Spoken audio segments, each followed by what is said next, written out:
Good afternoon to everybody.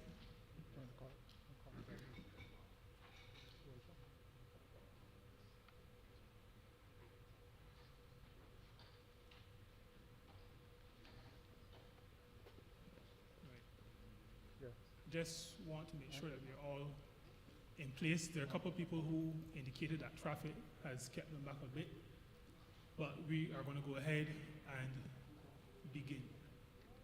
So thank you very much, and I'll turn over now to Prime Minister for her opening remarks before the presentation. Thank you. Good afternoon, everyone. Those of you who are sitting at the back, please feel free to come to the table if you wish. Good afternoon, all, and let me say, we're ready, members of the media? Thank you. I want to thank all of you for coming this afternoon. Over the course of the last 3 to 4 weeks, we've had a series of engagements and encounters between the Board of the National Insurance Scheme and different members of the country, from the social partnership, private sector, members of the labor movement, Barbados Association of Retired Persons, members of Parliament, previous board members and board chairman, members of the Barbados Christian Council and the Barbados Evangelical Association, members of all of the political parties. It is now the time for us to speak with the people of Barbados. And this afternoon, this session has been called for us to speak as one family with respect to the current state and future outlook of the National Insurance Fund. This is not the first time this country has had to face moments such as this. Indeed, in a previous life, I was there as Attorney General when the then Prime Minister, Mr. Owen Arthur, led a team of people with the National Insurance Board in order to be able to talk the country through the difficulties and challenges that the National Insurance Fund and the National Insurance Scheme generally were facing in the country. We are at a similar moment in time. At this point, therefore, I'd like to invite the Actuary of the National Insurance Board, Mr. Derek Osborne, and thereafter its Deputy Chairman of the Board, Mr. Rawdon Adams, to be able to address the people of the country. And then we will be passing over to all of us as stakeholders, Ms. Tricia Tanis, of the Barbados Private Sector Association, the General Secretary of the Barbados Workers' Union, Ms. Tony Moore, and the General Secretary of the National Union of Public Workers, Richard Green, and then, of course, Mr. Dr. Nigel Taylor, President of the Barbados Evangelical Association, Barbados Christian Council, Reverend Horsford, and then the political parties. I have an apologies for Bishop Atherley, who is not able to make it this afternoon for personal reasons, but other than that, he would have also been briefed already, and Dr. Ronnie Yearwood, the President of the Democratic Labour Party, will also address us this afternoon. So I would like to pause now and to invite Mr. Derek Osborne to carry the country through the perspective that he has shared with us, which was shared with me in the month of June. And since then, the end of June, since then, those meetings that I referred to have been taking place. Mr. Osborne, thank you very much. Thank you very much, Prime Minister, and good afternoon, everyone, and good afternoon, Barbados. It's really a pleasure to be with you to talk about this most important institution we've come to know and love, the National Insurance Scheme. And the focus today is on the National Insurance Fund, even though the report that we've just tabled in Parliament last night was the 17th Actuarial Review of the National Insurance Fund, the Severance Fund, and the Unemployment Fund. Every 3 years, the National Insurance Act requires that an actuary be engaged to look at the fund and assess its future and determine whether or not on its current path it's able to meet the promises that are made. If we think about the promises that NIS makes, the 25-year-old who just started working is looking forward to 42 years of coverage as an employee, sickness benefit, maternity benefit, employment injury benefits, And then when they turn 67, they're looking forward to a lifetime pension, another 20 years, at least 25 years thereafter. So it's really a long-term promise that the NIS makes to workers and eventual pensioners. And it's important, therefore, that the government and the board know at periodic intervals how well the fund is at today's date and what the outlook looks like. And as we start, let's talk about first why the national insurance is important and exactly what the objectives are. So 2 months ago, the NIS celebrated 55 years of existence. Early June 1967 was the start date. The ILO came to the Caribbean in the early 60s, and they implemented these schemes, Guyana, Jamaica, and then Barbados. And for the most part, the scheme looks very similar to how it looked 55 years ago. And there are certain objectives that the fund seeks to achieve and at the same time should seek to avoid. Right? And what we have here is a single statement that we believe calculates succinctly what the objectives and what the main goals of the fund are. And that is a comprehensive system of social protection that reflects Barbados' value system, not the ILO's value system or anyone else's value system, but Barbados' value system. It responds to changing conditions in society, the economy, demographics, and at the end of the day, every single day, it satisfies our customers' needs. So what we have is a comprehensive system that changes with the times, and it represents Barbados' value systems. And when we look at a system, we look at these three things to assess the adequacy of benefits, the affordability of contributions, and the sustainability of the fund going forward. And if we think about benefit programs, those people who are receiving typically always want more. The challenge there is that they come with a cost. And every time we increase benefits, we also then have to look about how we're going to pay for those benefits down the road. And so adequacy of benefits and affordability for the employers, and the workers are conflicting priorities for the most part. And then, as I mentioned earlier about the long-term promise, we must think about our children and grandchildren and the ability to meet that promise when it's their turn to get, and hopefully not have them pay more in contributions and get less in benefits than prior generations did. On the side of trying to avoid, we mainly are concerned about the fund being depleted. For many years, actuaries have said the projections, and not only Barbados, across the region, in the US, projections have been made of these systems that show that unless they're reformed, they could be depleted within a generation. And that's the worst case scenario for the NIS. The other side, though, is that we also want to ensure that those people who should contribute and therefore qualify for pension in old age do so. What we have is a challenge where we have a lot of self-employed people, informal sector workers, who are a growing group in society, who are not contributing, and therefore may not qualify for pension when they get older, and they may become a burden for their children, for their neighbors, for the community, and probably for the government as well. And so the challenges are both financial and social, and we have to find a way to balance them both. In 2003, 2004, the then government embarked on a reform exercise for the NIS, and many changes were made back then. The contribution rate was increased from about 14% to 18%. The pension age for full pension was increased from 65 to 67, and benefits were made slightly less generous. Unfortunately, however, the last 18 years have been challenged. Some economic cycles have not been good to the NIS, not been good to Barbados. And what we have, first of all, is the population is now declining. So starting in 2017, there have been more deaths each year than there have been births. So what we call the natural increase of the population is now negative. We believe that migration outward continues, and so the population is now lower than it was 5 years ago and lower than it was 10 years ago. Again, for economic reasons, employment levels have come down. There are about 9,000 fewer workers before COVID started than they were 10 years prior.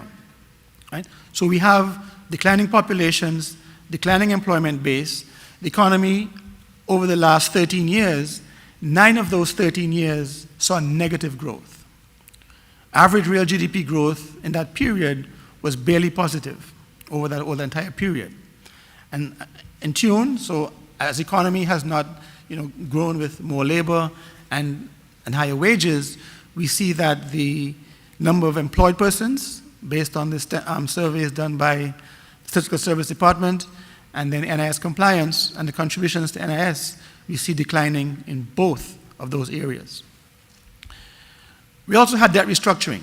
So in 2018, the government saw it necessary to reduce its debt obligations, and like other bondholders, the National Insurance Fund lost some of its assets, in this case just over $1 billion. But when we look at the NIS and investments it makes in Barbados, we have to make sure we consider closely the fact that the contributors to the NIS, which are employers and workers, are the same essential contributors to government tax revenue, employers and workers.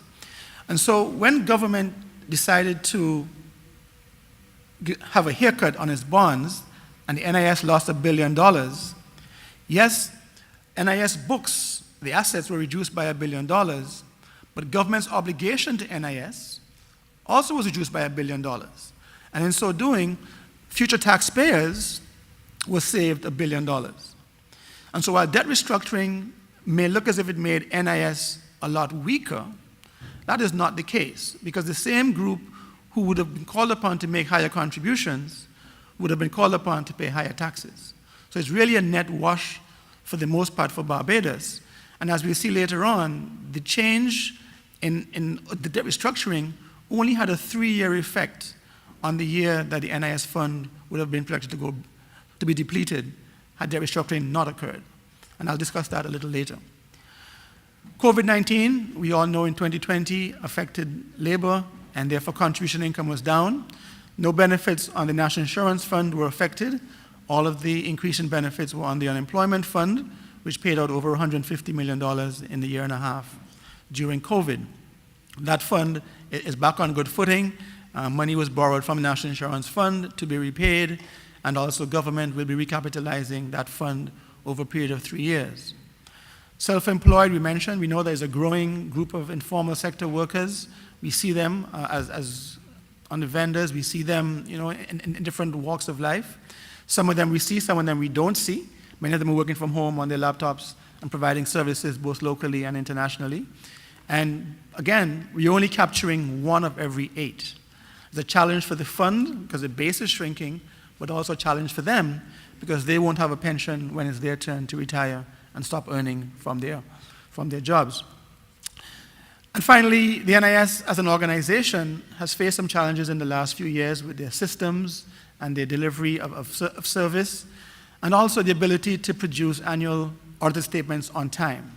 Like the actuarial review that's due every 3 years, every year the NIS is supposed to produce financial statements and annual reports to the minister, who in turn will lay them in Parliament.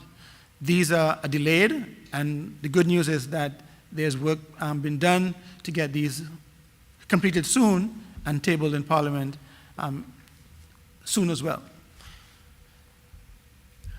So when we look at the fund and the outlook for the population and the National Insurance Fund, what we see here is that we expect the population to decline each year going forward. As I mentioned a while ago, there are already more deaths than births. We see no reason to assume anything different. Migration is a possibility. If the government wishes to embark on programs to encourage migrants to come to Barbados, whether they be Barbadians who previously migrated, descendants of Barbadians, or foreign investments to increase the labor force and improve employment levels, that's a possibility. But on the current outlook, we are saying that every year there'll be a decrease. But the main challenge for the fund, what we see here, is an aging population. The blue section at the bottom, number of children, is decreasing each year, while the number at the top, the older persons, the pension age persons, is growing. However, the working population is shrinking. So if you think about a family with, say, 6 children, and let's say the parents have no reliable source of income other than the children to take care of them, it's not too difficult for 6 children to take care of mommy and daddy. Some of them bring food, one pay the cable bill, one pay light, telephone, and so on. When you only have 2 children, or you only have 1 child, as family sizes have come down, it becomes a lot more difficult for that one child, 2 children to take care of mommy and daddy. And the same is true for the National Insurance Fund, and the same is true for the government of Barbados, where taxpayers, essentially for the most part, those who are actively employed, are expected to pay taxes to the government or pay contributions to NIS in order to help meet the obligations of paying benefits. And so the outlook for the fund now is that depletion of the fund could be as soon as 12 years from now, in 2034, on a pessimistic outlook, but on a more optimistic outlook, it could be in 2041. So if we think about only 12 years, 12 years ago was 2010. So in the next 12 to 15 years, we're looking at the fund being really challenged in a crisis position. And a fund being depleted does not mean that NIS will no longer exist. It just means that NIS will need to find additional funds because there's no longer any savings which you can deplete to meet your benefits. The chart on the right shows that the contribution rate in orange of 18%, we assume going forward at that level, is much lower than the projected cost of benefits, which is already 24%. So even in 2022, we are collecting 18% on average of wages, but we are paying out 24% of insurable wages. That gap has to be filled from somewhere. We look further down the road to 2035, when around the time that the fund will be really challenged, the cost is about 30% of covered wages. So we collect 18, we might pay out 30%, that 12% gap has to be filled from somewhere. And if we look at dollars and cents, right, this chart shows the contribution income in blue, and the dark line on top is total expenditure. The difference between that dark line on top and the blue section is the gap that needs to be filled each year. What we see from 2020 and in 2021 is that investment income, all of it, has been needed to help pay benefits. And the green section, which is the assets, all the savings that we've accumulated over the last 55 years, are now being tapped into and used to help pay benefits. So starting with fixed deposits in the bank, those have been had to call early to help pay benefits. So the fund is actually now going down in size. The challenge when you start dipping into your savings or your reserves is that if you keep doing that, they'll eventually run out. The same is true for a family. When you save for your child's education, you build up your savings until age 18 or 19, and you draw down when they finish university. So in a drawdown stage, if you keep drawing down, you'll eventually end up with nothing left in savings. And that's been forecast here for the mid to late 2030s. And the red section shows the gap that would need to be filled if we have no more funds left. That gap is huge, at over $700 million in 1 year. So from $200 million a year today, it's only 3 times as large a gap that needs to be filled. And there are very few options from which a gap can be filled.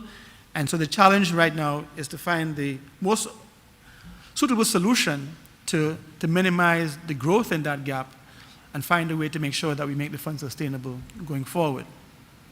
And I'm sure you'll all agree with me that based on what you've just seen and based on the current contribution rate and the benefits as they are today, that the fund is certainly not sustainable for many of us in this room, but definitely not for our children and grandchildren. And as I mentioned earlier, NIS promises are long-term, and so younger folks need to have the confidence that the NIS will be there when it's their turn to get. So the question is, how could a $4 billion fund, that's the size of the fund today, just under $4 billion with a B, be unsustainable?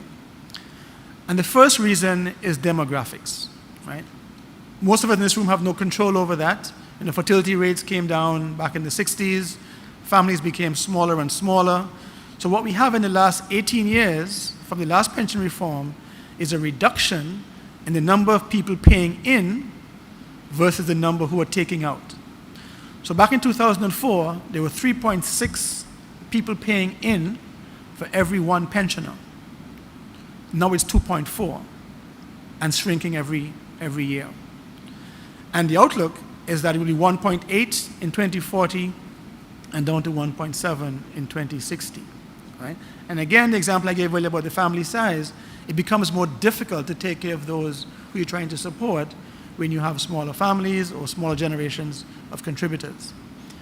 The second point is that we have had no guidelines as to what to do if the actuary projects fund depletion within maybe 20 years or 30 years, or if costs are going too high. Right? There's nothing in the Act that says something has to be done.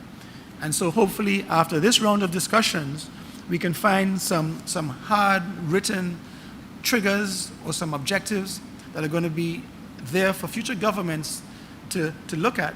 So when the actuary comes in, they can say, well, the targets are either met or not met, and if they're not met, there are 2 or 3 things that we have to do to ensure that they're met going forward. And the third thing is kicking the can down the road. Right? As we heard earlier, 2004, there were some reforms that were good, and here we are again, again looking at reforms. The idea is not to kick the can down the road, but to deal with the issue front and center. There is a possibility of making the fund sustainable, and what we have here are the 4 ingredients that we think are critical to making that possible. Number 1 is the economy. Right? We cannot have a strong NIS in a weak Barbados economy. We depend on contributors to pay contributions. We depend on the government of Barbados to pay their interest and to redeem their bonds when they become due. And so the number 1 factor is to ensure that the economy grows, it attracts foreign investment, local investment, we increase the number of jobs, we increase salaries, and we find a way to make Barbados more attractive, right? So that the school leavers stay in Barbados, they work in Barbados, and they help turn the economy over and over. Good design is number 2. And good design here refers to both the national insurance benefits as well as other benefits. So I mentioned self-employed people a while ago. Most of them don't contribute. The NIS was designed 55 years ago for people who were employed. Back then, there were very few people who were self-employed. So the monthly forms and the monthly remittances and the requirement to pay every month a certain amount, that works well for employed people. It does not work well for self-employed persons. Some months they have plenty, and some months they have none. And so we need to find a way to meet them where they are and to have them contribute.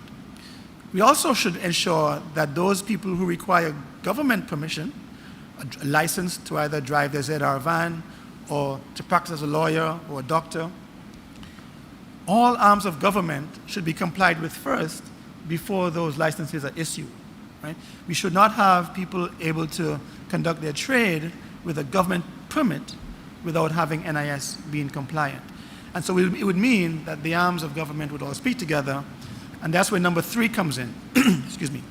Effective and efficient admin systems. Technology has advanced so much in the last 20 years, but even more so in the last 2 years with COVID, And so we have to find a way to ensure that the NIS and other government departments have systems that can speak to one another, they know what's happening across Barbados, and they can ensure that there are no gaps and there are no duplications in whatever programs NIS offers or whatever other programs the government of Barbados offers. Of course, efficiency means also some costs. We have to ensure that it's done in a cost-effective way. And the final ingredient we believe for sustainability is what I like to call honest and responsible government. Some people say good governance. When we say honest and responsible, we mean more than just not being corrupt, right, or not overspending, but it means dealing with challenges as they come up, right? This particular one, the government could delay and say, we're going to leave in 5 more years, but let's see what happens. hopefully things turn around. But now it's front and center. It's a chance for us to look at the objectives, set some objectives, look at the possibilities, and then decide on the best way forward to ensure that we can secure the NIS for generations to come. And, excuse me, we have to balance long-term objectives with short-term objectives, right? We know people are catching hell in some instances in Barbados today, having difficulty making ends meet. And so it's important that we balance the long-term needs of children and grandchildren to those who are struggling today.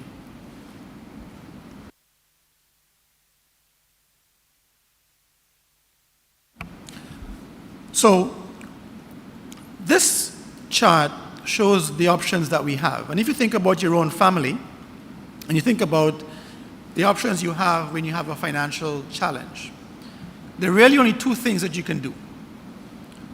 You can either increase how much money comes in, or you can reduce how much money goes out. You could do one or the other, or you could do both. Both usually gets you, closer and quicker to where you want to be. And so for the NIS, the options are limited. Increasing income, of course, we can increase the contribution rate. It's already at 18.25% for the private sector, a little lower in the public sector, already high and a challenge for employers and employees. Investment income could be increased, possibly if we invest differently. The only challenge is that right now, with most of the funds invested in government of Barbados debt that are yielding 8%, it's difficult to get 8% elsewhere. So while we have a challenge, a problem with all of our eggs, or most of the eggs in one small basket, one country, one currency, and one bond, one investment type, we are challenged that it's a good return, but all concentrated in one location.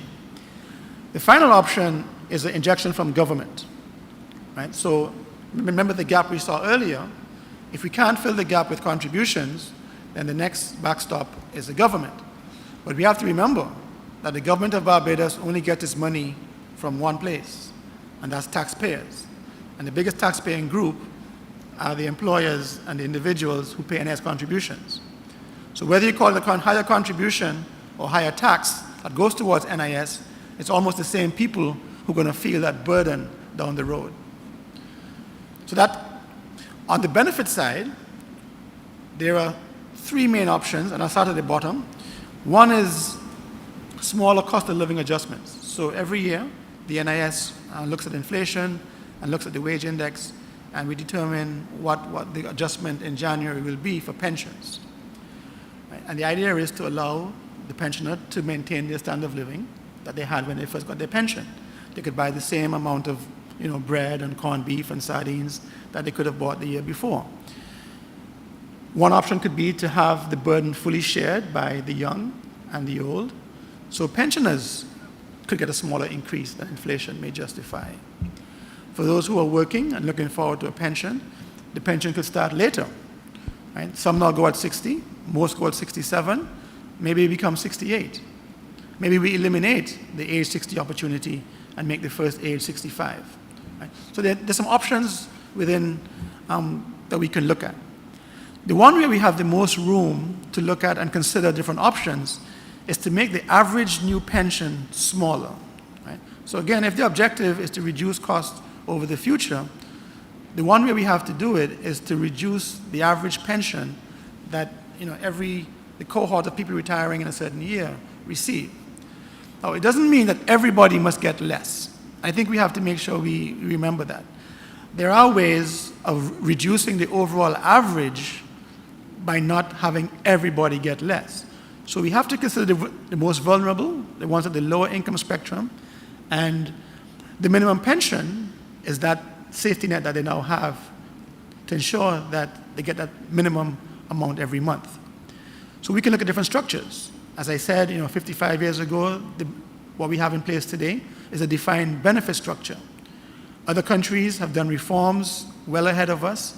Every country in the world is probably facing the same challenge we are today. Declining fertility rates, and eventually pension reform will have to come. Some have changed to defined contributions, whether it be fully funded or notional. Some have changed to a hybrid approach, some defined benefits, some defined contribution. So there are things that we can look at. We can look at different pillars, right? So in Barbados today, the NIS is that benefit that provides income security for almost everybody who worked. Right? Some countries have a flat benefit for everybody just because they're elderly. Right? And that's their basic pillar of income security that's paid. It could be means tested, maybe residency based, but it's available to everybody and designed to ensure that no one lives in poverty. Right? So we have some options that we've seen other countries look at, and some of them have actually implemented. We could have benefits that are more progressive. So we have higher replacement rates for lower income people and maybe smaller replacement rates for higher income people who may not need NIS as much as the lower income workers do. More targeted benefits as well, exactly determine who actually needs them more, and let's ensure we cover that base before we look to those who need it less. And the other option is to make it more equitable. So some people believe that they should pay in, and they should get back exactly what they put in, right? The system of NIS is one of solidarity. I heard a story today, and apparently about 15, 20 years ago, a young man in Barbados, on his first week on the job, lost both hands. Never contributed, but a pensioner for life. We have people who work for 40 years, they die at age 63, they never claim sickness, there's a man never claim maternity, let's say you have no spouse, no children, you put money in for 40 years, but get back nothing. But that's the nature of social security systems, right? That all of us put in, and when it's our turn to get, the fund is there for us. And so in 2022, we need to find a way to make sure that the problem we have is fixed with a Barbados solution. Not somebody else's solution, but a Barbados solution. And in so doing, we have to come up with some priorities, some principles that are going to guide those efforts for that new solution. Right? And whether it be, we accept that we want to be fair to generations to come. We want to ensure that the cost of contributions doesn't exceed a certain number. Right? We want to ensure that the government will never have to be called upon to inject funds specifically into the NIS. The NIS will be self-sufficient because it's been designed and tweaked well along the way to ensure that government does not have to include that in their budget allocations each year. Right? And I think I'm going to stop with this last one, and that's the informal sector. Right? The trend of increasing informal sector participation is there. It's tough to change that. I don't think we should try and formalize programs or make them more formal. We have to meet them where they are. And I think as a people, if we are committed to ensuring that we want them to participate because we do not want them to be poor in old age, we have to find a way to ensure that they comply and that they contribute regularly. And I'll stop there. Thank you very much. Thank you very much, Mr. Osborne. I'd like to invite the Deputy Chairman of the National Insurance Board, Mr. Roland Adams, to address us, please. Thank you, Prime Minister, and thank you, Derek. When we've given these talks, and we've given a lot of them when we've consulted, as the Prime Minister explained at the start, we found that overwhelmingly the reaction has been, yes, we value the scheme desperately, and we want to do what we can to save it. It has been identified as a non-partisan issue, and that's been very, very encouraging, because we are talking about changing a system where on the one hand you have beneficiaries that are currently in receipt of pensions. They will be worried, and yet when we speak to BARC, they've indicated their support for the reform, such as the value they placed on the system. And it has been like that down the line, whoever we have spoken to. Now, when we consider this report, I think many people will initially have some I call it sticker shock. But there are a couple of things to underline here. The fund itself at 3.9 billion is nearly 5 times what the current expenditures on benefits are. It's not a fund that's going to fall over. Nobody is going to lose their benefits overnight because of what we're talking about here. We're not kicking the can down the road. We have time to fix this. We are approaching it methodically, inclusive of everybody that we speak to. We want them to participate in it. and we want it to be very thoughtful. One of the things we have found in speaking to people is that although they recognize it's an issue, it's not always clear to them why this issue is there, where it's actually come from. And the last meeting we had on this, I actually asked questions to explain, to show to people why we're here. So I'm going to do that again. I see we have people in the room, at least one who's under 20, and a few who go all the way up. So there were 3 questions, and if you want to answer, go right ahead, or I'll fill in the blanks afterwards. But do you know how old a child who is born today can expect to live? The life expectancy of someone actually born today?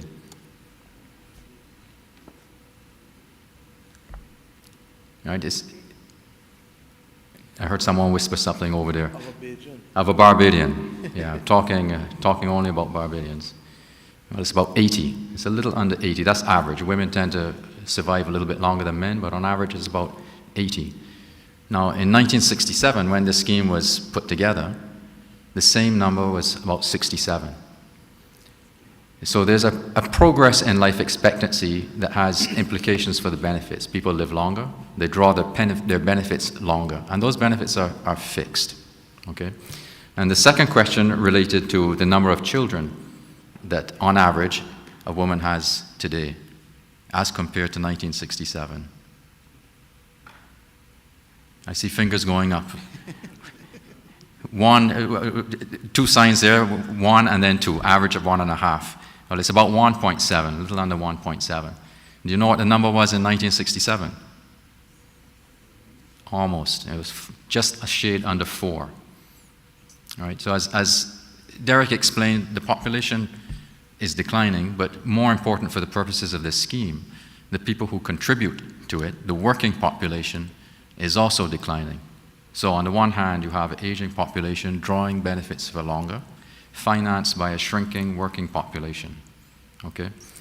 Now the third thing to consider is that chart, I think it was page 8 or page 7, that showed the average economic growth rates over the last 12 or 15 years. That's the one on the left.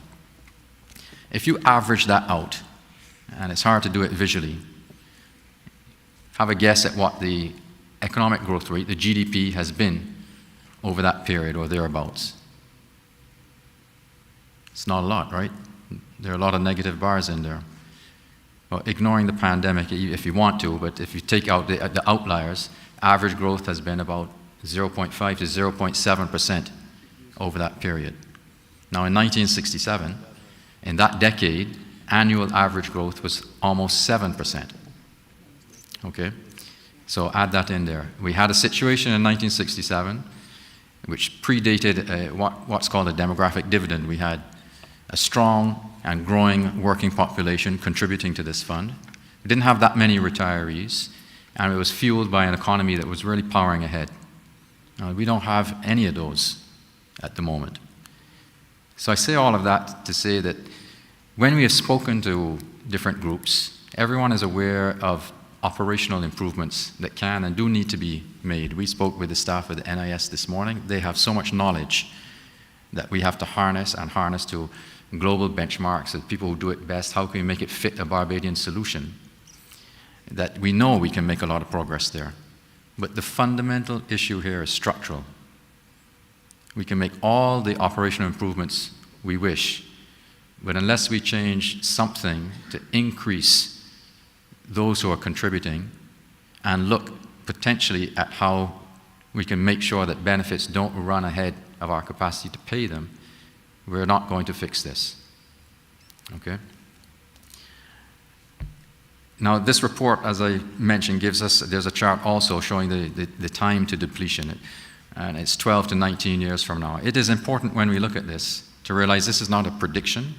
This is a timely reminder that if we do nothing, we're going to be in trouble. But we have the chance here collectively, and it's why I started from the top talking about the message and the feedback we've had from all these groups we've spoken to, the desire to fix this. We have collectively a chance to chart the course towards the future that we want with this scheme. Now, this scheme historically has been our safety net.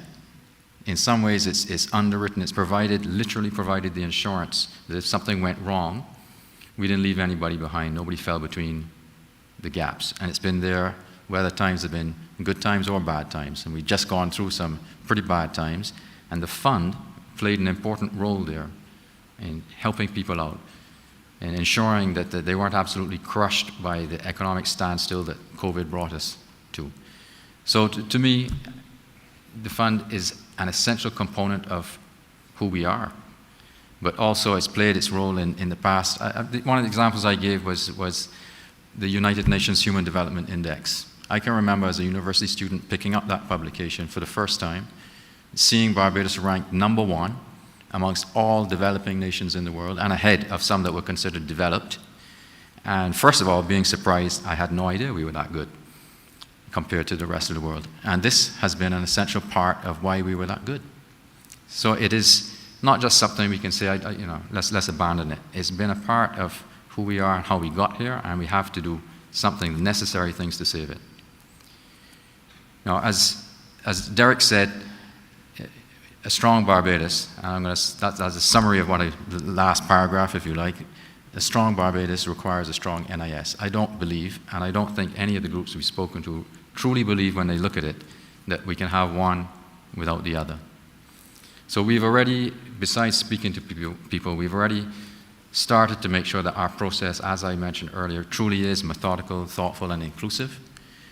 We started to look at who can be part of our working groups and our advisory groups, assisting a technical core of people to come up with proposals that we can put to the social partnership and indeed cabinet in due course. And our timeline is very, very tight. We're moving as fast as we can on this, and we hope to have a first set of proposals by the end of the month. And that will go to the PM and go to cabinet for discussion, and if we have to make adjustments, we'll make them. But we have a chance here to do something that's not just a rescue job, it's really to shape the future going forward. And PM, I'll stop there. Thank you for that very clear exposition.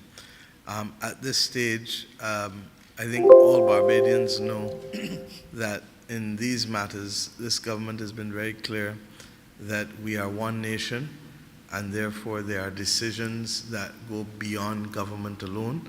And to that extent, the social partnership has been an integral part of who we are. Indeed, Mr. Adams spoke just now about the fact that a strong Barbados needs a strong NIS, and a strong Barbados is premised on a strong social partnership. And to that extent, this government has made it clear on big issues, we reach out to everybody and we reach out early. The government will not shy away from making the decisions, but like with every family, we need to open up and to hear everyone and to let everyone have their position. And while the traditional social partnership is labor and capital, we have also included the representatives of the spiritual community, as well as the representatives of the political entities in the country, as we did in fighting COVID. So this is no new ground. With that, I'd like to invite the head of the private sector agency, Mrs. Tricia Tanis, to be able to share her perspective. And as others share, at the end, I will wrap up. And then before I wrap up, I'll ask Minister Jordan to indicate some of the outreach programs, or Mr. Adams, whichever of the two who is better placed to do it, the outreach programs to ensure that we don't only have the voices of those with whom we have met already, but over the course of the next just basically 3 weeks, we have the voices of all of Barbados, such that all ideas must contend. But I'll ask Mrs. Tanis now to address us. Thank you. Thank you, PM. First of all, we want to express from the private sector's perspective our appreciation for being involved in the discussion and being engaged and contributing towards what is clearly a call to action. Not a panicked call to action, but certainly a call to action as it relates to the state of our National Insurance Fund. It has not escaped us that we last attempted to implement robust and rigorous reforms circa 9 years ago. I believe Mr. Osborne has already gone through that, and for the sake of not repeating, but we did a few things which at that time we thought would certainly put the fund in good stead, and we mean the broader we, the government of the day. We increased contribution rates, we increased the retirement age, we increased the ceiling of insurable earnings, and sure enough, for about 3 years after that, the fund essentially experienced significant surpluses. But to support what Mr. Osborne has said, clearly the design and structure of the fund is not one that is sustainable, and that was borne out by the fact that by 2011, notwithstanding those reform measures that were taken in 2003, 2006, we were practically back to square one. And then essentially we went into a decades-long recessionary type environment, and that was before COVID, and the rest, as they would say, is history. We therefore endorse the fact that the design of the plan must capture our collective and urgent attention, because it is clear that it is extremely vulnerable in its design, and we would not want to have to pass this way again, and therefore we support the fact that we need to do it right. I can't say the first time, but hopefully we can do it right the second time, or this time, and create a structure, essentially, that now with the benefit of hindsight, we would appreciate what kind of variables we need to factor in to that design to make it far more resilient. I would want to quote Mr. Osborne and re-emphasize this particular phrase: the longer the major reforms are made, the more draconian the reforms. And therefore, we support the government's current thrust to advance this conversation with dispatch. We endorse the fact that as we go about doing this again, we need to set up a dashboard, and I want to recognize my colleague, Mr. Wade, from ECLR, who I believe brought this to at least a social partnership discourse, and I believe it has been taken on board. The fact that we need to design, I would call it trigger points in the structure, such that as the plan develops and grows over time, that there are certain protocols that would flag the fact that we need to sit back and sit down at the drawing board again and make iterative changes as we go, and thus avoid the radical conversations such as this one that we're having today. It is clear that the investment the over dependence in contravention of even the fund's stated investment policies needs to be looked at. And in a situation where we have circa 70% of its assets being invested in government paper, certainly created a far more vulnerable situation in 2018 when that debt had to be restructured. But even given that, we've heard that that would only account for 3 of the 12 to 14 years that we have to make up for. But certainly these are the types of things we need to tweak and the best practices that we need to employ as we go forward. From the private sector's perspective, we know that any impact or redesign of the national insurance scheme will have an impact on private pension plans. As the current design goes, we are in lockstep, certainly for those defined benefit schemes and even within defined contribution schemes. The smaller the NIS pension payout, the more dependent the individual will be on the private scheme and vice versa. But we can't really speak to that until we have some sense of what the final recommendations will be. But from the private sector's perspective, we will be monitoring keenly, contributing to and monitoring any design elements because they will have a knock-on impact on private sector schemes as well. Finally, before I turn over to my colleagues, we certainly could not rest our comments without enforcing and supporting the need for good governance as we go forward.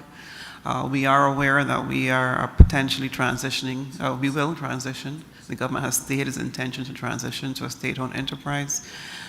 We would therefore want to see that some of the niggling issues that are affecting the governance as it stands under the current structure are definitely not roll forward into that structure, and that we take the opportunity to draw the proverbial line in the sand and essentially bring those governance issues on seat and to correct them extremely judiciously.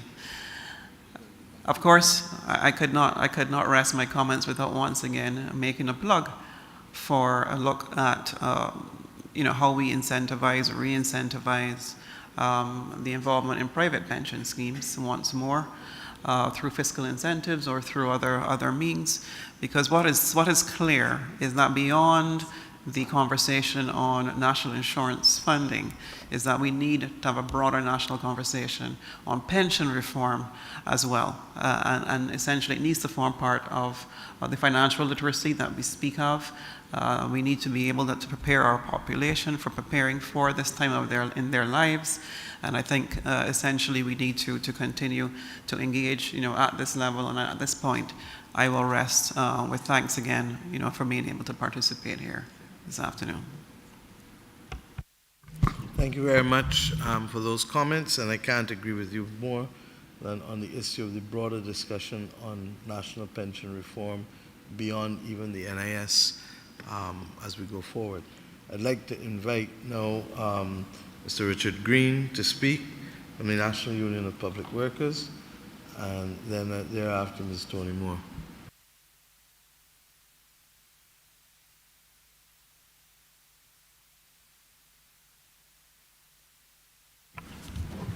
Well, thank you, Madam PM, for allowing me to give a few remarks on behalf of the NUPW, which I represent. Just for the benefit of the nation and to our members, that the matter of pension reform and revitalization is now a multi-generational one for us. I've been privy and been around long enough to hear my former general secretaries sharing their views on the matter, and they have done that, and they did that in their time, and this is now our time to also make that contribution to the revitalization of our scheme. We sit on the NIS board, and we take our responsibility there very seriously. While we have our constituent interests in public servants, and we do whatever we can to represent those, because the NIS scheme is so intertwined in the life, the quality of life, the standard of life of a public officer. And not only looking at the NIS scheme as a standalone, but the whole social security system. We believe that the specific our interests and the interests of the public officer must be held with some serious import. If I look at my union, the fastest growing division in the NUPW is our retirees division. That is true. It is the fastest growing division. But there are a number of positives about it.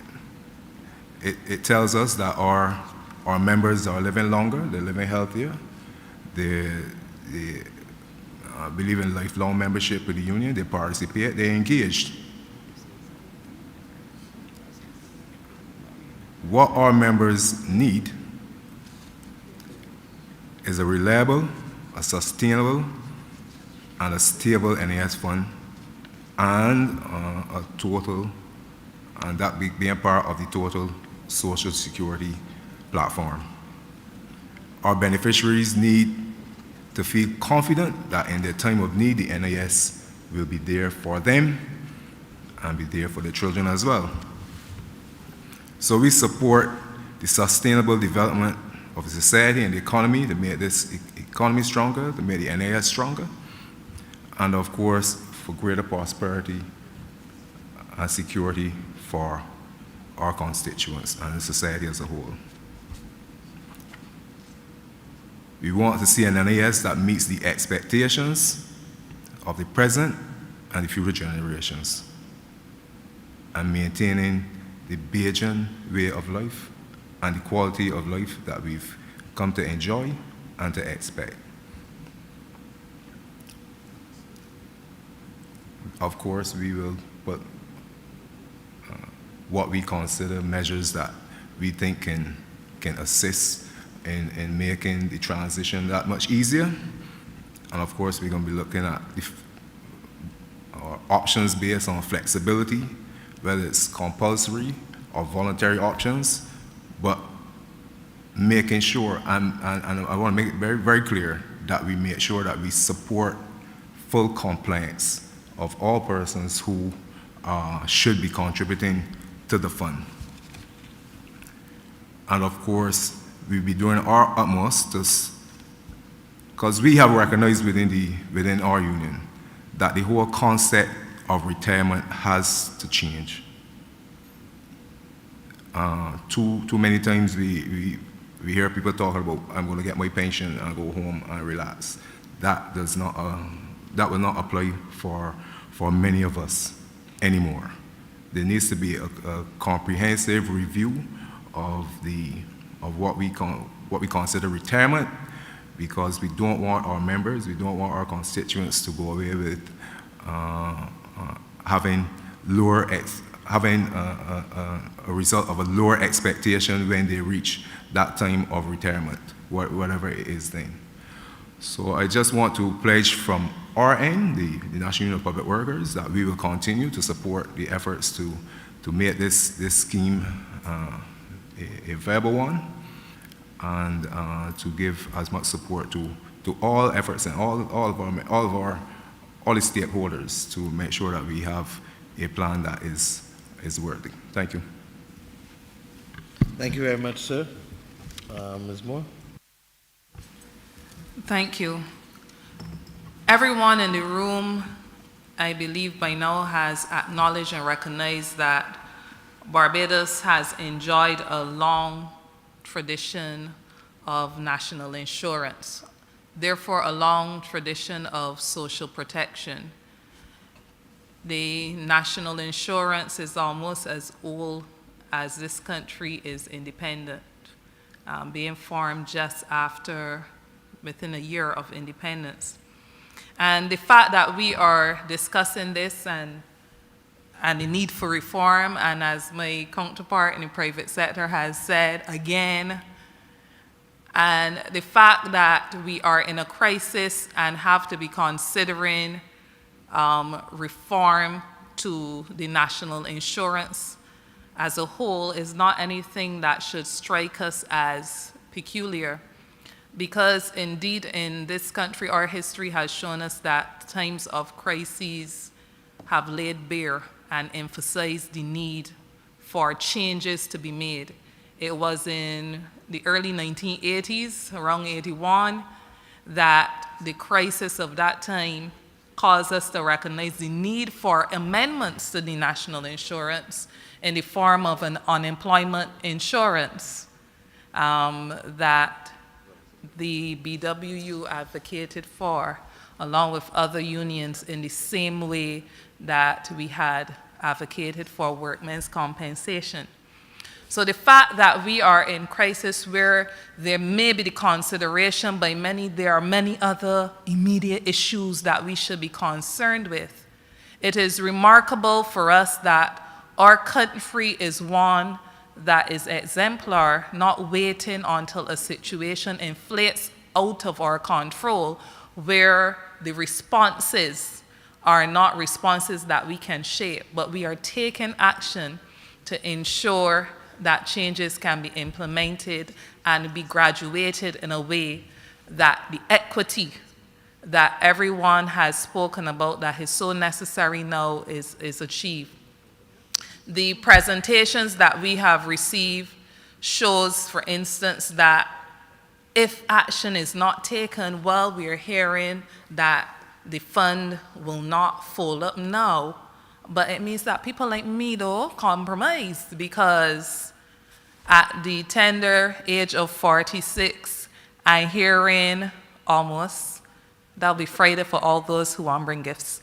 But hearing that the possibility exists that a fund and all its benefits might not extend to people who are 55 and less, that places me and places anybody of that age in a position where we have to consider the urgency of it. I remember when the previous reforms were being discussed, I heard about them. I heard about the possibility of an age even extending up to 70. I never saw myself in that reality. Today, the situation is different. So it means that it becomes urgent and important enough, not only for retirees or for those approaching retirement, but for people in work, and indeed for those potentials to the job market, to consider the decisions that we are making today that ultimately will shape the lives of all of us. Whether it is that we expect that we are, if we take pension, or will be at pensionable age soon or not, we have our parents who we want to ensure can get a pension after contributing into a system so that we don't have to support them, for instance, but also that they can maintain their independence. So there are multifaceted considerations that must be made. As we have heard, there is a need for the system to be able to have the intergenerational equity. We don't want to be paying into a system for those like myself that have been paying for the last 25 years or so and know that I can't get benefits in the same way that my mother, my grandmother, and so on has benefited. And of course, we need to focus on good design at the same time that we have to be working on building a strong economy, that all of the objectives we want can be achieved. And this is not only about maintaining the current system of benefits, but it is about expanding benefits and even enhancing benefits. Workers want paternity leave, they want parental leave, but if we are struggling to ensure that in 20 years we can sustain existing benefits, how then is it possible that we can reasonably expect to expand on benefits unless we get our economy going and the NIS system reformed in a way that it is sustainable and equitable and affordable for all of us? So the Barbados Workers Union has met at the level of its executive council, and we thank the actuary, Mr. Osborne, for affording us the opportunity to meet and engage. And we look forward to having him again at our annual conference on the last Saturday, the midterm conference, which takes place the last Saturday of this month. But that is not to say that we are not encouraging individual members of the union and workers generally to weigh in and take every opportunity over the next 3 weeks to express your concerns, and more so, your expectations and recommendations of how we can treat to this, so that as we look to see how we can sustain our system of social security and therefore more widely our system of social protection, we're then in a position to have the broadest possible view of what the public thinks, what it expects, and consider therefore what is in the best interest of all. Thank you. Thank you very much. I'd like to now invite the President of the Democratic Labour Party, Mr. Ronnie Yearwood, to speak with us. Thank you. Thank you. I want to thank the government for inviting the Democratic Labour Party to this press briefing. I truly believe that as we move forward. We need proper consultation on pensions and the national insurance scheme. Having only seen the presentation, not the full report, I will obviously only offer some initial comments at this stage. As you would appreciate, this is too important of an issue not to have full discussion, and I will have to return to my membership where we can have full discussion on this report, because that's the way we do things, and I don't want to put Mr. Osborne on the spot, but I would publicly invite him when he's ready to attend to present and speak to our membership, and we can have that discussion with the party as well, because I believe policy has to be made with inputs from the people it should affect. So on that note, I think one of the things that we're going to have to do, and one of the things the government will have to do, is to simply ask Barbadians what type of pensions and what do they want their retirement to look like. The reality is work is changing, and years ago actually in this room, if not in this very building, I spoke about the changing nature of work and what we're going to have to do as we move forward. The fact is retirement for my generation will not be anything like what it was for my grandmother and my grandfather. And secondly, the NIS was set up, as we all understand, by Barrow. And in some ways, it has worked well for some Barbadians. And the reality is worked well enough that some Barbadians may not need the national insurance scheme. And it means that that universal one-size-fits NIS approach may have to go. We have to look to introduce opt-outs and optionalities. The reality is we have to really examine everything and put everything on the table as we seek to reform the national insurance scheme, while at the same time protecting what we call a persistent pool of people who may need the national insurance scheme. Really, at the end of it all, and when we think about reforming the NIS, it is about how do we do it in a way that is good for all Barbadians, one that protects those at the most vulnerable end. And at the same point, we have to recognize, I think, that we have to reform tax and welfare. And I don't see how we can do one on its own. I think really we're going to have to juggle a lot here, and it's going to demand this national conversation. And that's why I'm glad we're all here, because this is going to be some serious heavy lifting. And the Democratic Labour Party, as always, stands ready to be part of structured, responsible discussions on how we move this country forward. Obviously, we're going to have differences. We're not going to agree on everything, but we are here to do what we think is best for Barbadians. And I want people to understand, and I want people to know that. And as I said, Mr. Osborne, you are fully invited to attend George Street at any time so that you can engage with our membership and they can engage with you, and we can find a way forward from our party's perspective, and one that we can share into what the national perspectives will be. So I just want to say that and to thank the government for this initial conversation with us and with the people of Barbados. Thank you very much, Dr. Yearwood. Let me thank everyone who has spoken, and to indicate that, as I said earlier, the level of consultation has been much broader than what you've seen thus far. But the time has come for us now to involve the entire family, the entire Barbadian public.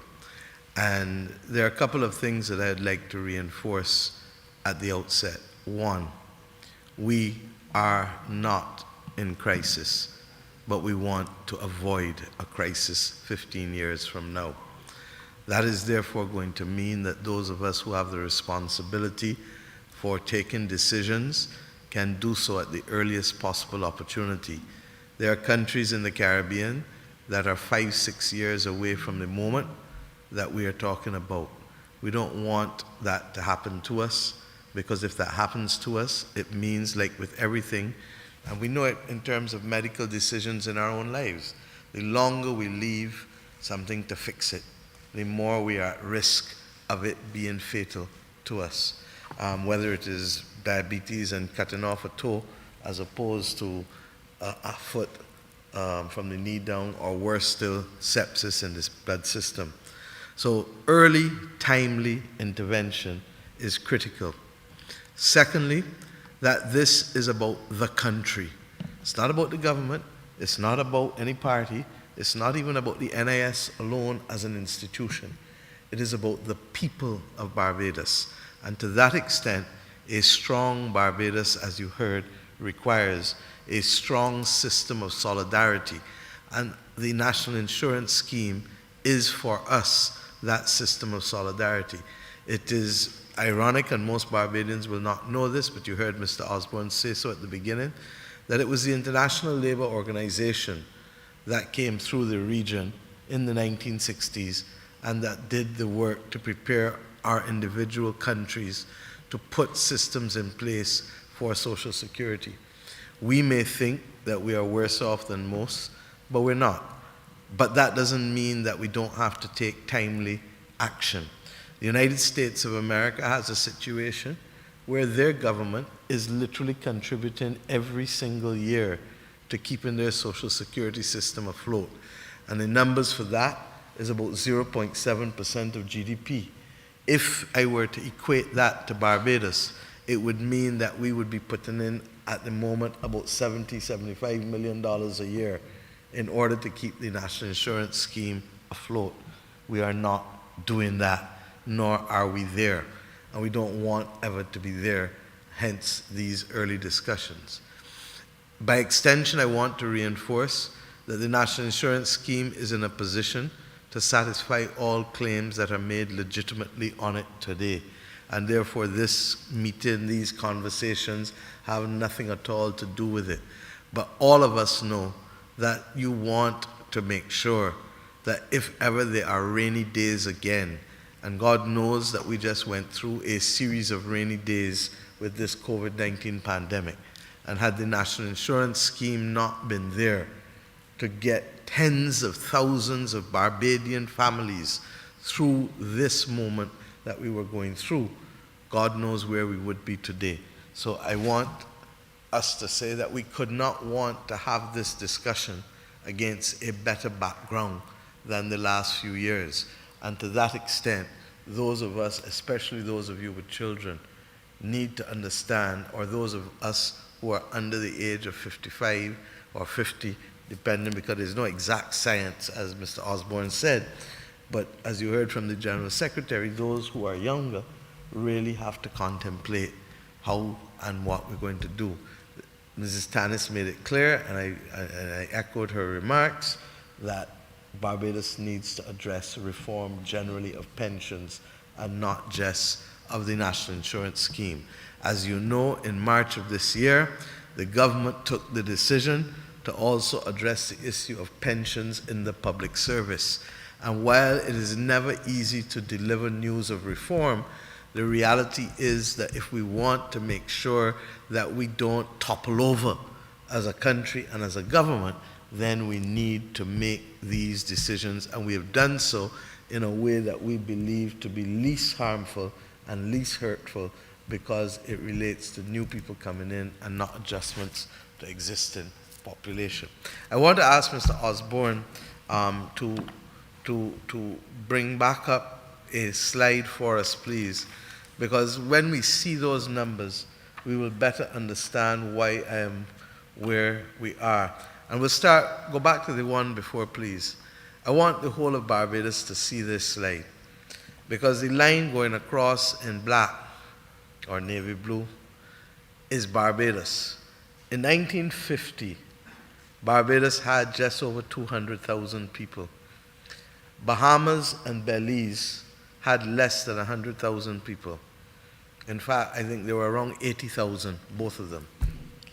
Today, as we speak, Barbados is struggling to get to 290,000, and Bahamas and Belize both have over 400,000 people. And you can see that by reason of the arc of the graph. Now, it is true that the Barbados Family Planning Association started in the 1950s, and it is also true that the Barbados Family Planning Association has excelled in being able to have that kind of impact in terms of family planning going forward, as we did as an independent nation. In addition, you heard from Mr. Adams that what was a life expectancy of 67 years old in 1967, in the year 2022, 55 years after being independent, is now a life expectancy of effectively 80 years old. So the average Bajan is going to expect to live 13 years more than they did at the start of independence. That is a sign of progress, yes, but there are consequences. Thirdly, child mortality has also dropped significantly over the years, and therefore there are more of our kids living, there are more of our kids healthy. Bottom line is, what we therefore see is, but equally, Bajans are having less children, and I have to confess that I haven't helped to solve the problem, and there are others in this room who certainly were not solving it at the 4 children per person that we were seeing in 19. I'm not looking to my left at all. But the point is that and Dr. Yerd, you would appreciate this. You understand? Because the replacement rate is 2.1 technically. Obviously, you can't have 2.1 children. So you're really talking about 3 children, 2 to 3 children. And even if we want to have a policy now, which as we should, the reality is it's going to still take 20 to 25 to 30 years for that to have a meaningful impact on us. I'd like him to go to the next slide, and this drives home the point even more. The top 2 lines show 2007 and 2008. And in 2008, Barbados had 128,204 contributors to the NIS scheme. 128,204 contributors. That was perhaps at its height. It was anticipated in the actuarial reports around then that in this year, 2022, that we would have 137,000 people. Regrettably, look at where we are at the bottom of the screen. We now have, for sure, at the end of last year, 105,585, with a further projected decline to 104,000. So we are effectively 33,000 short of where we wanted to be, or we anticipated that we would be. Now, if we go back to the slide that looks at what the options are, and that one there, thank you, go back. We see now that in terms of increased income, there are 3 options, and Mr. Osborne, I'd like to suggest a 4th, for completeness' sake. Tell me. That is the number of contributors. So that, yes, a higher contribution rate, because if you're paying more rate with the same number of people, you'll get more money. But that has limits too, because people have to live, people have to pay mortgages, people have to do all kinds of things. And I have used the phrase in Barbados since assuming this office that perhaps the little children more than anybody else come and tell me about. Many hands make light work. And one of the things that we are clearly seeing is that that number of contributors has significantly dropped. Rather, if you do the numbers for me, 33,000 times 620 comes up to how much? 201 million. So roughly $200 million more a year would have been being taken in had we had those numbers with respect to contributors. And I say that because that's not the only variable. Of course, growth rate and other things matter as well, and expenditure and benefits. But I make those points to make the fact that this country can no longer hide from the fact that we also have a declining population that is an aging population and a declining workforce. And the 3 things can literally undermine the stability and the security, not just of the national insurance scheme, but of the state of Barbados.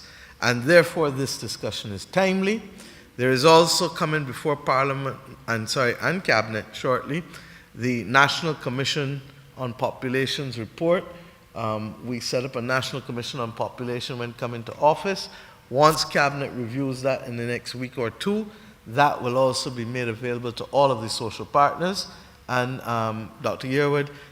Obviously, I would more than happy to ask Mr. Osborne to stay on or to come back and to address the members of the Democratic Labour Party, as I'm sure that we will also do with other institutions.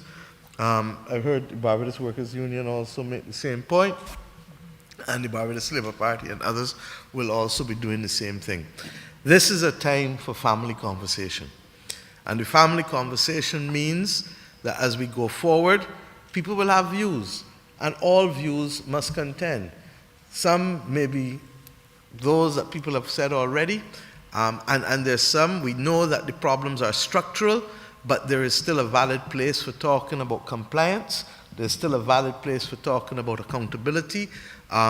With respect to the issue of the annual accounts, part of the difficulty has been the discrepancy between cash and accrual and what that has meant in terms of revenue. And I believe that the board, through its representative, have had discussions recently with the Auditor General, and I look forward to the board and the Auditor General being able to release to the country whether that issue has been resolved, and to what extent, therefore, we can look forward to those annual accounts being laid in Parliament, as has been my desire and requirement since coming to this office. Bottom line also is, however, that when we finish looking at all of those other things, including the options for rates and later pension ages and all of those things, we're back at a structural issue. And we have, therefore, to look at that, and we have to look at what will bring a strong Barbados, a strong Barbadian economy. And that means, one, perhaps looking at the fact that we have to stem the tide of a declining workforce and a declining population. Perhaps the worst statistic that I've received in office since being here is the fact that in 2050, 1 in every 2 Barbadians, according to ECLAT, will be over the age of 65 years old. That is untenable. It is unsustainable. And it's not that I have a problem with it, because I'm going to be one of those who will be over 65. And I suspect a lot of people at this table too, including you, Dr. Yearwood. So that those things will happen. But we have to do something about it now, because simply having children will not be able to close that gap in the next 22, 25, 27 years. And therefore, those conversations must take place as well now. In addition to that, we have to come to grips with the reality that what must we do to increase our productivity? If this economy is to grow, then it means that each of us got to carry a little more weight and to work a little harder in order to be able to grow the economy. And I've been very clear about the principles, just as the NIS has principles that it will share with the public. I've been very clear that there's one major principle that should always drive us, and that is share the burden, share the bounty. And I would like to think that that principle is as sacred as friends of all, satellites of none, and it is as sacred as the golden rule, do unto others as you would have them do unto you. I don't believe deviating far from those principles, I feel strongly that if we hold to them, we will get through these moments. And as I said, this is not a crisis, but it is a challenge, and we know how to rise to the challenge as Barbadian people. I'd like us to also remember that going forward, it is also going to mean 1 in every 8 people who are self-employed now contribute to the scheme, according to the information given to me by the actuary. We need more. And self-employed persons learned that because during the COVID pandemic, we had to introduce a business interruption benefit that did not exist before. And we did that in order to ensure that people who are self-employed, whether they're taxi drivers, whether they're vendors, shop owners, whatever, that they were in a position still to be able to live. And we therefore need to have a different communication campaign. The NIS accepts that they also have to change up how they accept benefits from people and why. A lot of self-employed people engage in seasonal income. So therefore, they're not in a position to come, and don't give me a form, because the first thing a form does is to make my head hurt. So tell me how much I can put in and what that can give me. If I put in A, I can get Y. If I put in B, I can get C. If I put in Z, I can get AA squared.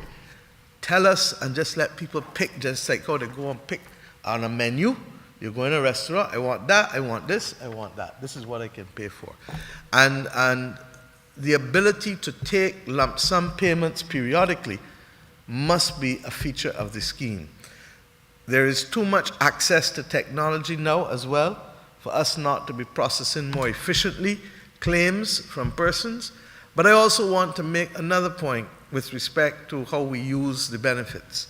And not that this is one of the major problems alone, but just as there needs to be greater compliance, particularly among self-employed persons and employers and employees generally, there needs also to be a recognition that if we are going to go forward, then we need to start selling to each other the benefits of the NIS. A wife living with a husband needs to make sure that the husband's NIS benefits are being paid if she expects to draw the maternity leave, the two of them together, if she's not working. There are people, for example, who may feel that it is okay to live out good now, but look at outside. The whole of this week the rain falling. The whole of this week the rain falling. And we live in a world now that is so globally uncertain that we need the umbrella of the NIS to keep us in there. So over the course of the next few weeks, my friends, we will have to have some conversations. You know, I joked with the others and said that as we look at the fact that we're getting older and we're healthier, our responsibility as a government is also to make sure that Barbadians are healthier as they get older. And that is critical. I've spoken over and over about the fact that diabetes is at epidemic proportions. It has to change. We have to wrestle it down to the ground. And I've asked the Ministry of Health to ensure that there can be regular testing, parish by parish by parish, both in terms of hypertension, but also in terms of diabetes, because the quicker you know your status, the easier it is for you to correct it. What gets measured gets done. Similarly, if the new 40 is now 50, and people tell you that and joke all the time, then, or the new 50 is now 40, however which you want to look at it. It depends on how you want to look at the glass. But the important thing is that people at 50 doing what they used to do at 40. And people at 70 doing what they used to do at 60. And people at 80 doing what they used to do at 70. The point is that we have all benefited from improvements in medical science, but improvements also in quality of life. And therefore, we can't expect for all of these other metrics to change. That Barbadians are living longer to 80, that we're having less children, we've reduced child mortality, we've also, in many instances, seen what it is to have a declining population. And for me, my first inkling on this was checking 11 plus numbers. And ironically, the 11 plus was yesterday, because that gave us an idea.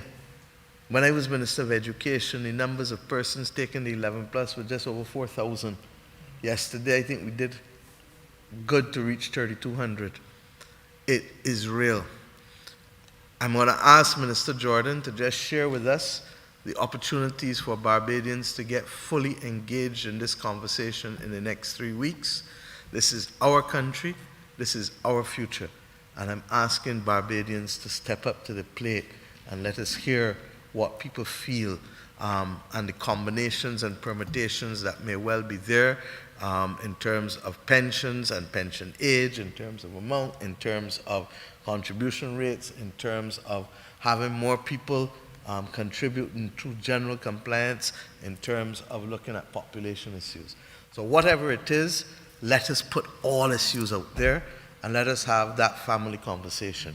And Ronnie, I want to say to you that on the issues of tax and on welfare, I think it is more welfare issues, we are more than happy, and we are in the middle, as you know, of the restructuring of the Ministry of People Empowerment. Our welfare system goes back, regrettably, to almost Victorian age. And if ever there was a time for us as a nation to get it right, it is now. That don't mean that we ain't going to fight on other issues, but you and I have a responsibility now, along with Bishop Atherley, on the issues that go beyond our partisan political divide, to fix this country on education reform, on welfare reform, on criminal justice reform, on national insurance, social security reform. And if the Democratic Labour Party is up to it, then I say in the presence of Barbados and the world that we're up to it with you, because I believe that as children of independence, we have a responsibility to those who helped build this country before us and who invested heavily in us, to make sure that those who come have the best possible chance as Barbadians of surviving. Minister Jordan. Thank you very much, Prime Minister. And against the backdrop of trying to engage as many Barbadians as possible, all Barbadians we hope would want to participate with this. We have already established an email address that you can begin to share your reflections, suggestions on. That email address is suggestions@bginis.gov.bb, suggestions@bginis.gov.bb. So that email address is available. By Monday, we will be having a suggestion box in every parish. By Monday, we should have about half of those boxes placed, and soon thereafter, we'll have the others placed. We are intending to use post offices because they are scattered across the country and are accessible by most persons. We also intend to have some town hall meetings, even though there is the room for placing suggestions. We understand that Barbadians like still to have some opportunities to engage on a face-to-face basis. And so we intend to have about 3 town hall meetings, one at the center, so the St. Michael area, one in the east, and one in the north. And so we're going to have those town hall meetings. The dates of the town hall meetings will be communicated to the country once we have firmed up those dates and locations. We are also having, and this is, I'm saying it to the country, but we've already said it to the staff at the NIS, we value our staff and we value their experience and the contribution that they can make. And so along with the suggestions that they have already made to us in our face-to-face meeting earlier today, we are having a special suggestion box for them to be able to share, and that's going to be at the Frank Walcott building. They're going to be able to share their own contributions. Beside those, we've said to the stakeholder groups that we've already met with, that is to say the private sector, the trades union, Barbados Workers Union, C2SAB, NUPW, and Unity. We've met with all faith-based organizations. We met with political parties, as you know. We met with former ministers, former chairs and directors of the National Insurance Board. We've shared with independent senators, and we've also shared with BARP, and we have indicated to all of those stakeholder groups that we are available to receive written submissions so that they have had the opportunity already to share orally, but they also have the facility to share their own written submissions as well. So, Prime Minister, those are the opportunities that we have that will cover the entire country, and I just joined with Prime Minister to ask Barbadians to participate. This is our social security system. It is to ensure that we can benefit. It is to ensure that our children can benefit. It is to ensure that our grandchildren can benefit. We can do it together. We need to hear from you, and we will facilitate that engagement. Thank you. Thank you very much. I'll just ask if there are any questions from anyone, including those who are not necessarily of the media, before we close. But as you can see, there's going to be a lot of opportunities in the next 3 weeks for that kind of conversation to allow all ideas to contend. But if there's anyone else before we close off, I think we have had 90 minutes of a lot of food for thought. You wanted to ask? Okay. Anyone else? Okay. Thank you very much. And I want to thank all Barbadians for engaging with us, those who are listening live and those who will listen after. And I look forward, as I said, to us having a rich family discussion. But at the end of it, we shall govern and we shall prepare for the future. Thank you, and God bless this nation. God bless you all.